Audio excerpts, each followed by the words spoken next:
جس میں ہو نہ محبتی،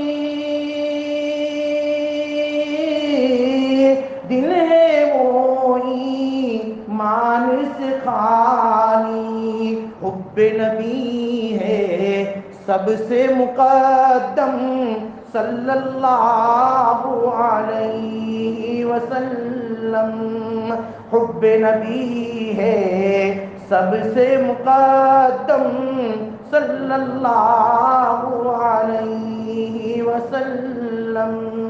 الحمدللہ وحدہ والصلاة والسلام علی من لا نبی بعدہ وعلى آلہ وصحابہ اوفوا عہدہ وهم مفاتيح الرحمة ومصابيح الغرر، وهم كالنجوم في السماء للاهتداء والاقتداء۔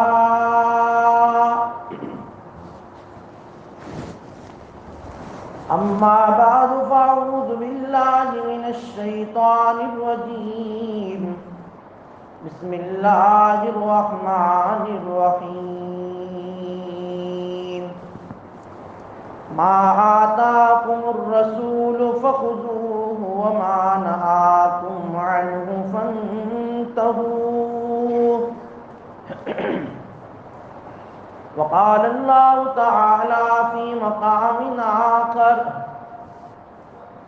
قل إن كنتم تحبون الله فاتبعوني يحببكم الله ويغفر لكم ذنوبكم والله غفور رحيم۔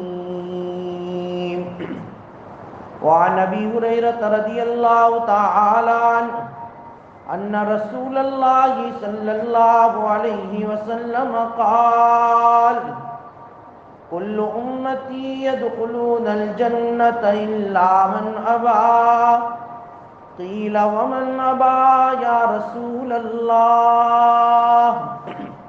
قال من أطاعني دخل الجنة ومن عصاني فقد أبى، أو كما قال النبي صلى الله عليه وسلم۔ سلام على خير الأنام والسيدي حبيبي إله العالمين محمدي، بشير نذير هاشمي مكرمي، عطوف رؤوف من يسمى بأحمدي۔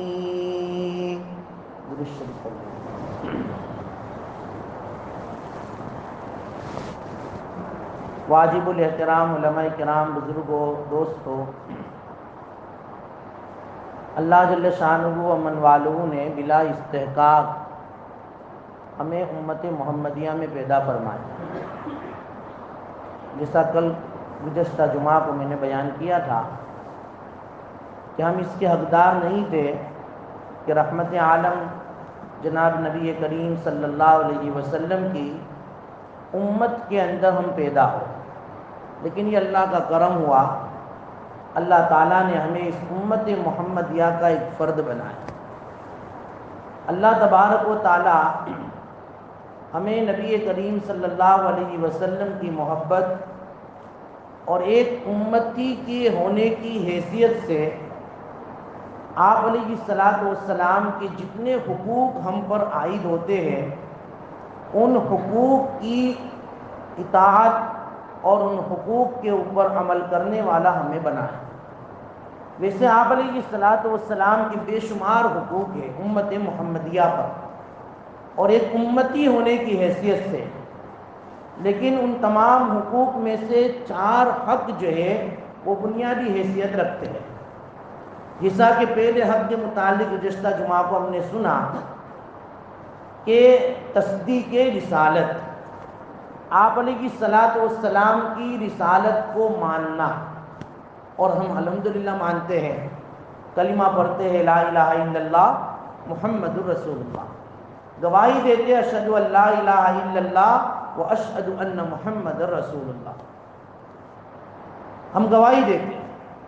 تو یہ ہوا تصدیق رسالت، اور اس کا حکم قرآن مجید میں بھی ہے امت کو کہ یا ایھا الذین آمنوا آمنوا باللہ وبرسولہ، جس طرح تم اللہ کی ربوبیت پر ایمان لاتے ہو، اللہ کے رسول کی رسالت پر بھی ایمان لاؤ، لتؤمنوا باللہ ورسولہ وتعزروہ وتوقروہ وتسبحوہ بکرۃ وعصیلا، یہ حکم ہے قرآن مجید میں۔ اور اس کے ضمن میں ایک بات یہ بتائی گئی تھی کہ جس طرح رسول کی ذات پر ایمان لانا ہمارے لیے ضروری ہے، آپ علیہ الصلوۃ والسلام کی بات پر بھی ایمان لانا ضروری ہے۔ ظاہری بات ہے جب آدمی کسی کی ذات سے محبت کرتا ہے تو اس کی بات کو بھی بہت ہی اہتمام رکھتا ہے، اس کی بات کو بھی اس کے نزدیک بڑا وزن ہوتا ہے۔ تو ہم نبی علیہ السلام کو جب اپنا رسول اور اپنا قائد مانتے ہیں تو آپ کی بات، آپ کے ارشادات، آپ کے فرمودات، آپ کے احادیث، آپ کی جو پوری لائف ہے، ان لائف کو، ان باتوں کو، ان فرمودات کو، ان ارشادات کو ہمارے لیے ماننا بے انتہا ضروری ہے۔ اسی لیے ہم نبی علیہ الصلوۃ والسلام کی ذات پر ایمان لانا، بات پر ایمان لانا اتنا ہی ضروری کہ ہمیں اپنی آنکھوں سے دیکھا ہوا اتنا یقین نہ ہو، کانوں سے سنا ہوا اتنا یقین نہ ہو، ہاتھ سے ٹچ کیا ہوا اتنا یقین نہ ہو، زبان سے سونگھا ہوا اتنا یقین، جو زبان سے ہم جو اس کا احساس کرے، چکھے، اس کا ہمیں اتنا یقین نہ ہو جتنا نبی کی بات پر یقین۔ تو آپ علیہ الصلوۃ والسلام کی اس اعتبار سے کوئی تصدیق کرتا ہے تو یقیناً دنیا آخرت میں وہ کامیاب آدمی ہے۔ لیکن اس کے برخلاف اللہ کے نبی کی ذات کو تو مانے، بات کو نہ مانے، وہ یوں سمجھے کہ بھئی نہیں، مزہ تو حرام میں ہے، اور جو ہے شہوت یہ تو جو ہے جھوٹ میں ہے، نفع تو جھوٹ میں ہے۔ حالانکہ نبی علیہ السلام نے فرمایا کہ بھئی تمہارا نفع سچ میں ہے، تمہاری شہوت، تمہارا مزہ یہ حرام نہیں، حلال چیزوں میں ہے۔ اس کے برخلاف آدمی سمجھتا ہے تو یہ اس کے لیے جو ہے بہت ہی بری جگہ ہے اور بہت ہی برا راستہ ہے جس کو اس نے اختیار کیا ہے۔ آپ علیہ الصلوۃ والسلام کے ایک ایک ارشادات ہمارے لیے دنیا آخرت کی کامیابی کا زینہ ہے۔ جتنے ارشادات پر ہم عمل کرتے جائیں گے اتنا ہم آخرت کی منزلوں کو طے کرتے چلے جائیں گے۔ تو ایک حق ہمارا تصدیق رسالت ہے۔ دوسرا حق مختصر طور پر حق کے عظمت، جیسا کہ قرآن کریم کی جو آیت پڑھی لِتُؤْمِنُوا بِاللَّهِ وَرَسُولِهِ وَتُعَزِّرُوا وَتُوَقِّرُوا، کہ اللہ کے نبی صلی اللہ علیہ وسلم کی عظمت، آپ کی محبت یہ ہمارے دل میں ہو۔ ظاہری بات ہے جب محبت ہوگی تو عظمت بھی ہوگی، جیسا کہ صحابہ کرام رضوان اللہ علیہ مجمعین کے اندر تھی۔ آپ علیہ الصلوۃ والسلام کی عظمت، صحابہ کی تربیت کے لیے اللہ تعالیٰ نے آیات نازل فرمائی کہ یا ایھا الذین آمنوا لا تقدموا بین یدی اللہ ورسولہ، صحابہ کو سکھایا مجلس نبی کے آداب کہ ایمان والو اپنے قول اور اپنے عمل میں اللہ اور اس کے رسول سے سبقت مت کرو۔ یا ایھا الذین آمنوا لا ترفعوا اصواتکم فوق صوت النبی، ایمان والو اپنی آواز کو پست رکھو نبی کی آواز کے، جب نبی کی مجلس میں بیٹھ جاؤ اپنی آواز بالکل پست رکھ دو۔ یہ تعظیم نبوی کا جو ہے اور ادب نبی کا تقاضا ہے کہ جب تم مجلس میں آ گئے ہو، اللہ کے نبی صلی اللہ علیہ وسلم کی مجلس بڑی بابرکت مجلس ہوا کرتی ہے، اس میں اپنی آواز کو بلند مت کرو، خبردار کی۔ اور صحابہ نے عمل کر کے بتایا، صحابہ تو عمل کا مجسمہ تھے، جیسے آیات نازل ہوتی تھی عمل کر کے بتاتے تھے۔ آپ علیہ السلام کی اس آیت کریمہ کے نازل ہونے کے بعد صحابہ بہت ادب کرتے تھے، کبھی زور سے نہیں بولتے تھے، اتنی آہستہ بولتے تھے کہ اللہ کے نبی صلی اللہ علیہ وسلم کو صرف سنائی دیتا، آپ کے اگر کوئی پڑوس میں بیٹھا ہوتا اس کو بھی یہ آواز نہیں آتی، اتنا ادب۔ اور اس آیت کریمہ کے تحت مفسرین نے لکھا ہے کہ جب اللہ کے نبی صلی اللہ علیہ وسلم موجود تھے تو ان کی ادب کا یہ تقاضا تھا. اب آپ علیہ السلام دنیا میں موجود تو نہیں ہیں، لیکن آپ کی تعلیم اور آپ کے جو ہے ارشادات جب بیان کیے جائے، جب بیان کی مجلس ہو، تعلیم کی مجلس ہو، تفسیر کی مجلس ہو، تو اس وقت بھی یہ آداب کا لحاظ رکھنا ضروری ہے کہ دینی مجلس میں جب ہم آ کر بیٹھے ہیں بڑے عظمت کے ساتھ بیٹھے. ہاں، انظر الی ما قال ولا تنظر الی من قال. دیکھو کیا بات کہی جا رہی، کس کی بات کہی جا رہی وہ دیکھو، یہ مت دیکھو کہ کون کہہ رہا ہے. جس کی بات کہی جا رہی ہے اس کو دیکھو کہ بھئی نبی کی بات کہی جا رہی، ادب کے ساتھ، بڑے احترام کے ساتھ ہم نبی کی بات کو سنیں گے تو انشاءاللہ تعالی عمل کا جذبہ اور داعیہ پیدا ہوگا. اور جو بھی آدمی جتنا ادب اختیار کرتا ہے اللہ اس کو اتنا بڑھاتا ہے. ہم نبی کی مجلس اور دنیاوی مجلس میں کوئی ڈفرنس نہ رکھے. ہم جہاں دنیا کی مجلسوں میں، دکانوں پر یا اور جو ہے اپنے دوست و احباب کی مجلسوں میں ایسے ہی نبی کی مجلس میں بھی آ کر بیٹھے، بیانوں میں بھی، تعلیم میں بھی ایسی ہی حرکت سے بیٹھے. یہ جو ہے آداب تعظیم اور حق عظمت جو ہے، نبی کا جو عظمت ہے اس کے خلاف ہے. اللہ تعالی ہمیں سمجھا دے. ہاں، جتنا ادب، جتنا عظمت آپ کے دل میں ہوگا اتنا اللہ تبارک و تعالی آپ کو بڑھائے. صحابہ کرام کو جو اللہ نے مقام رفعت میں اٹھایا ہے اور رضی اللہ عنہم و رضوا عنہ کا جو خطاب ملا ہے وہ اسی عظمت پر ملا ہے. ہاں، حضرت عروہ بن مسعود ثقفی رضی اللہ تعالی بعد میں مسلمان ہوئے، پہلے مسلمان نہیں تھے. وہ بیان کرتے ہیں صحابہ کی عظمت کو کہ بھئی میں صحابہ کی جو ہے میں بڑے بڑے بادشاہوں کے پاس گیا. لقد وفدت علی الملوک، وفدت علی جو ہے حبشہ والقیصر والکسرا، میں کیسر، کسرا، نجاشی ایسے بڑے بڑے بادشاہوں کے پاس میں گیا ہوں. میں نے ان کے ماتحت رہنے والوں کو ان بادشاہوں کی تعظیم کرتے ہوئے ایسا نہیں پایا جیسا میں نے اصحاب محمد کو محمد کی تعظیم کرتے ہوئے پایا. ہاں، مسعود ثقفی فرماتے ہیں، عروہ بن مسعود کہتے ہیں کہ میں نے صحابہ کرام میں جو عظمت دیکھی ہے آپ علیہ الصلوۃ والسلام کی، میں نے بڑے بڑے بادشاہوں کے ماتحت رہنے والے وزیروں کے اندر وہ تعظیم نہیں دیکھی جو میں نے صحابہ کے اندر دیکھی. بلکہ عروہ بن مسعود تو کہتے ہیں صلح حدیبیہ کے موقع پر جب انہوں نے دیکھا صحابہ کی عظمت کو اور انہوں نے آ کر اپنے کفار کے مجمع میں کہا کہ ایسی تعظیم تو میں نے نہیں دیکھی کسی کی جو اصحاب محمد کی کرتے ہیں، بلکہ حضرت محمد الرسول اللہ صلی اللہ علیہ وسلم جب تھوکتے ہیں نا تو وہ تھوک بھی جو ہے صحابہ کیچ کر لیتے ہیں اور اپنے ہاتھوں میں اس کو مل لیتے ہیں، اپنے چہروں پر مل لیتے ہیں. اللہ کے نبی کے جو ہے منہ سے نکلنے والے تھوک کو وہ اتنا جو ہے ادب کے ساتھ اپنے جسم کے اوپر مل لیتے ہیں. بلکہ آپ علیہ الصلوۃ والسلام جب وضو کرتے ہیں اور آپ کا مستعمل پانی جب زمین پر گرتا ہے، گرنے سے پہلے صحابہ کرام اس کو اچک لیتے ہیں، اس کو اپنے ہاتھوں میں لے لیتے ہیں.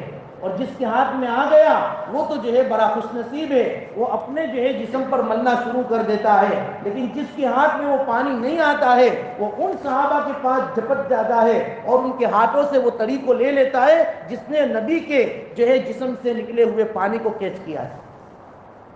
یہ صحابہ کی عظمت ہے. اور صحابہ تعظیم کے معیار پر وہاں تک اترے تھے کہ یہاں نبی کوئی حکم کرتے اور صحابہ کرام اس حکم کو فوراً پورا کر لیتے. صحابہ کی مجلس میں جب نبی کی مجلس میں صحابہ کرام جب بیٹھتے تھے اتنی تعظیم سے بیٹھتے تھے کہ کأن علی رؤوسنا الطیر، گویا کہ ان کے جو ہے سروں کے اوپر پرندے بیٹھے تھے. اتنی تعظیم سے بیٹھتے تھے کہ اگر سروں پر پرندہ بھی بیٹھ جائے تو وہ بھی نہ اڑے، کیونکہ پرندہ تو معمولی حرکت سے بھی اڑ جاتا ہے نا. صحابہ اتنا جو ہے ٹیک سے بیٹھتے تھے، اتنا جو ہے ڈسپلین سے بیٹھتے تھے کہ پرندہ بھی اگر سروں پر آ کر بیٹھ جائے پرندہ بھی نہ اڑے، کیونکہ کوئی حرکت ہی نہیں، کیونکہ پرندہ وہی بیٹھتا ہے جہاں کوئی حرکت نہیں ہوتی ہے.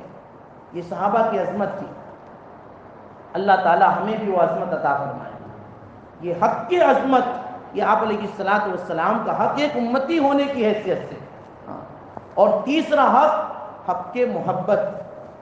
آپ علیہ الصلوۃ والسلام کی محبت دل میں کتنی ہو. قرآن کریم نے تو کہا ہے کہ قل ان کان آباؤکم وإخوانکم وأزواجکم وعشیرتکم وأموال اقترفتموها وتجارة تخشون كسادها ومساكن ترضونها أحب إليكم من الله ورسوله وجهاد في سبيله فتربصوا حتى يأتي الله بأمره واللہ لا یہدی القوم الفاسقین. نبی کی محبت کہ بھئی اپنے باپ سے بھی زیادہ، اپنے بھائی سے بھی زیادہ، اپنی اولاد سے بھی زیادہ، ارے اپنے اس بزنس سے بھی زیادہ جس بزنس کو تم بہت ہی زیادہ پسند کرتے ہو، اس بزنس سے بھی تمہاری زیادہ محبت نبی کی ہونی چاہیے. اگر یہ جو ہے تقابل کرے کہ اگر ہماری نبی کی محبت ان تمام چیزوں سے زیادہ ہے تو الحمدللہ، لیکن اگر نبی کی محبت، اللہ کی محبت ان تمام چیزوں کے مقابلے میں کم ہے فَتَرَبَّصُوا حَتَّى يَأْتِيَ اللَّهُ بِأَمْرِهِ. قرآن کہتا ہے پھر انتظار کرو، اب انتظار کرو یہاں تک کہ اللہ کا حکم آ جائے. تم نے نبی اور اللہ کو اتنا کمتر کر دیا کہ اپنے باپ کی، اپنے بھائی کی، اپنی اولاد کی محبت کو مقدم کیا اور نبی کی محبت کو، اللہ کی محبت کو دوسرے نمبر پر کیا. یہ تو مقابلے کے وقت سمجھ میں آتا ہے. صحابہ نے یہ کر کے دکھا دیا، اپنی ذات سے بھی زیادہ اللہ اور اس کے رسول کی محبت کو کر کے بتایا. حضرت ابو بکر صدیق رضی اللہ تعالیٰ عنہ کو جب شروع اسلام کے اندر آپ علیہ الصلوۃ والسلام کو بھی کفار کی طرف سے ایذائیں دی جاتی تھی، ابو بکر کو بھی دی جاتی تھی. حضرت ابو بکر کو کتنا مارا گیا. ایک مرتبہ حضرت ابو بکر کو اتنا مارا بے ہوش ہو گئے. ہوش آیا، اللہ کے نبی بھی ساتھ میں تھے.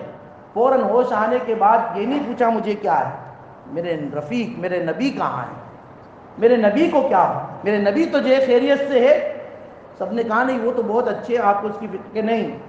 جب تک میں اپنی آنکھوں سے میرے نبی کے چہرے کو نہیں دیکھ لوں گا وہاں تک مجھے کچھ چین نہیں. اپنی ذات سے زیادہ نبی کی محبت. اور ایک عورت غزوہ احد کے موقع پر ان کو یہ خبر دی گئی کہ تمہارے ابا شہید ہو گئے، تمہارے بھائی شہید ہو گئے. تو کہا کہ بھئی نبی کی کیا حال ہے، بھئی تمہارے بیٹے شہید ہو گئے، بھئی نبی خیریت سے. ہر سوال پر اور ہر جواب پر حضرت جو ہے وہ عورت اللہ کے نبی صلی اللہ علیہ وسلم ہی کی خیریت پوچھ رہے ہیں. سب نے پوچھا کہ بھئی آپ کے بھائی، آپ کے بیٹے، آپ کے شوہر سب شہید ہو گئے، بھئی نبی کی خیریت کیسی ہے. سب نے کہا کہ وہ تو اچھے ہے کہ نہیں، جب تک میں دیکھ نہیں لوں گی وہاں تک مجھے چین نہیں. اللہ کے نبی کی زیارت ہوئی، زیارت ہونے کے بعد فوراً بولی کل مصیبت بعدک جلال. اب ہر مصیبت آپ کے دیکھ لینے کے بعد آسان ہے.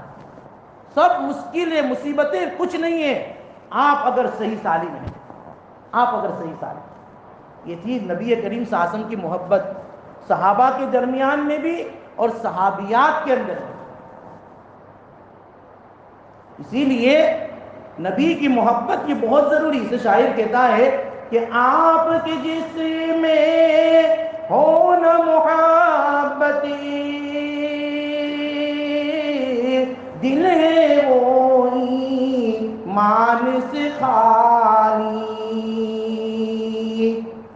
کہ آپ کے جسم میں ہو نہ محبتی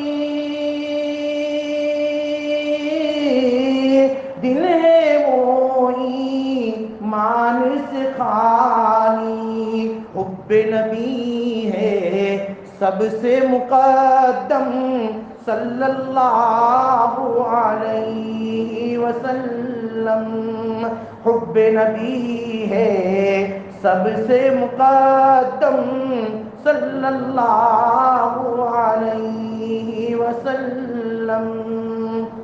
اللہ کے نبی کی محبت، اور صرف محبت کا دعویٰ نہیں، دلیل بھی ہونی چاہیے، دلیل بھی ہونی چاہیے کہ بھئی محمد کی محبت، جیسے کہ میں نے گزشتہ جمعہ کو بتایا تھا کہ محمد کی محبت دین حق کی شرط اول ہے، اگر اس میں ہو کوئی خامی تو سب کچھ نامکمل ہے، سب کچھ نامکمل ہے۔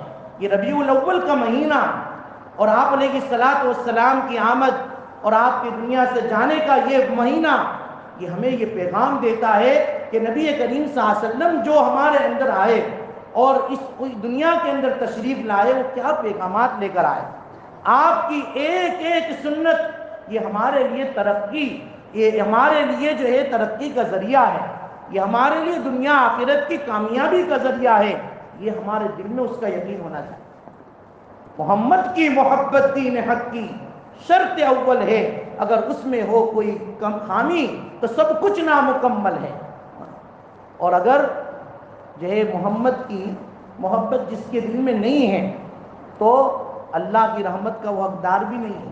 ہاں، اس لیے نبی کریم صلی اللہ علیہ وسلم نے اس کی جو ہے بڑی فضیلتیں بیان فرمائی ہیں کہ جو اللہ اور اس کے رسول سے محبت کرے گا، اللہ اور اس کے رسول سے محبت کرے گا، اللہ تبارک و تعالیٰ اس کو دو انعام دے گا۔ ایک انعام دنیا میں ملے گا، ایک انعام آخرت میں ملے گا۔ دنیا میں کیا ملے گا کہ دنیا میں اللہ تبارک و تعالیٰ عبادت کی حلاوت عطا فرمائے۔ جس کے دل میں نبی کی محبت ہوگی، اللہ تبارک و تعالیٰ اس کے عبادتوں میں حلاوت ہوگی۔ ثلاث من کن فیہ وجد حلاوت الایمان، یہ حدیث ہے۔ تین چیزوں کا بیان کیا ہے، ان میں پہلے نمبر پر یہی کہ اللہ اور اس کے رسول کی محبت اگر تمہارے دل میں ہے، اللہ تبارک و تعالیٰ عبادت کی حلاوت اور عبادت کی لذت تمہیں عطا فرمائے۔ کیا مطلب؟ بھئی نماز میں کیا لذت، روزے میں کیا لذت، قرآن کی تلاوت میں کیا لذت، ذکر و اذکار میں کیا لذت، یہ ساری چیزیں کہاں؟ بھئی اللہ کے نبی کی محبت جب دل میں ہوگی، اللہ تعالیٰ نقد دنیا کے اندر عبادتوں کی حلاوت دے گا۔ اور دوسرا نمبر پر آخرت کے اندر اللہ کے نبی کی معیت نصیب ہوگی۔ اسی لیے حضرت ثوبان رضی اللہ تعالیٰ، یہ آزاد کردہ غلام تھے اللہ کے نبی کے، آپ علیہ السلام کی خدمت میں آئے اور آ کر کہا یا رسول اللہ قیامت کب آئے گی؟ اللہ کے نبی نے کہا کہ بھائی قیامت کے لیے کیا تیاری کی ہے کہ قیامت کا سوال کرتے ہو؟ تیاری تو کچھ نہیں یا رسول اللہ، انی احب اللہ و رسولہ، بس میں اللہ اور اس کے رسول سے محبت کرتا ہوں، یہ میری سب سے بڑی تیاری ہے۔ آپ علیہ الصلوۃ والسلام نے فرمایا انت مع من احببت، تب تو انہی لوگوں کے ساتھ اٹھایا جائے گا جس سے تجھے محبت ہے۔ من یطع اللہ والرسول فاولئک مع الذین انعم اللہ علیہم من النبیین والصدیقین والشہداء والصالحین۔ اور جو محبت ہوتی ہے نا، محبت تو محبت کے اندر دلیل بھی ہے بھائی، نہ کر دعویٰ محبت کا اطاعت گر نہیں تجھ میں، شاعر کہتا ہے نہ کر دعویٰ محبت کا اطاعت گر نہیں تجھ میں۔ اور یہی سند جو ہے تیری معلوم ہوتی ہے کہ تو نے اطاعت سے اپنی روگردانی کی ہے، اطاعت سے روگردانی کی ہے، اعمال میں تو خالی ہے، نبی کی سنت سے تیری زندگی خالی ہے، یہی سند تیری محبت کی معلوم ہوتی ہے کہ تیرے اندر محبت نہیں ہے، ورنہ جس کے اندر محبت ہوتی ہے اطاعت اس کے اندر آٹومیٹکلی آ جاتی ہے۔ اس لیے صرف محبت کا دعویٰ ضروری نہیں، محبت کے ساتھ اطاعت بھی ضروری ہے۔ اسی لیے حقوق میں جو 4 حق بنیادی حیثیت رکھتے ہیں، ایک تصدیق رسالت، ایک حق کے عظمت، ایک حق کے محبت، اور نمبر 4 پر ہے حق کے اطاعت۔ نبی علیہ السلام کی محبت کے ساتھ اطاعت بھی ہمارے لیے بہت ضروری ہے۔ اب اطاعت کی اگر ہم جو نیت کر لیتے ہیں کہ اس ربیع الاول کے مہینے سے انشاءاللہ تعالی ہم یہ نیت کرتے ہیں کہ آپ علیہ السلام کی ایک ایک طریقے پر، آپ کی ایک ایک سنت کے اوپر میں اپنے آپ کو بھی چلاؤں گا، اپنے گھر والوں کو بھی، اپنی اولاد کو بھی نبی کریم صلی اللہ علیہ وسلم کی سنتوں کا مذاکرہ کر کے ان کو بھی سنتیں سکھاؤں گا اور خود بھی سنتوں پر عمل کروں گا، تو انشاءاللہ تعالی یہ محبت، یہ عظمت، یہ اطاعت انشاءاللہ تعالی ہمیں جنت میں بھی لے جائے گی اور ہماری دنیا بھی اللہ تبارک و تعالی سنوار دیں گے۔ اللہ تعالی ہمیں کہنے سننے سے زیادہ عمل کرنے کی توفیق دے۔ سنت